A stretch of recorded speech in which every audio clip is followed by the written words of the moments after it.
Ayan. January 8, 2025, Wednesday. My mother-in-law, Ma'am John Kreiner, visited me in the backyard.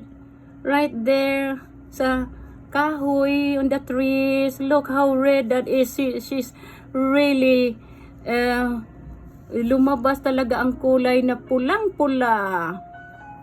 Nakaupo siya sa branches. Wow.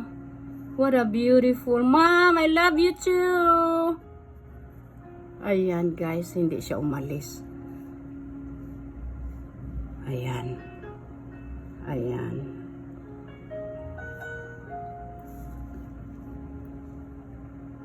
Si ma'am, nag-visit sa akin. Ayan.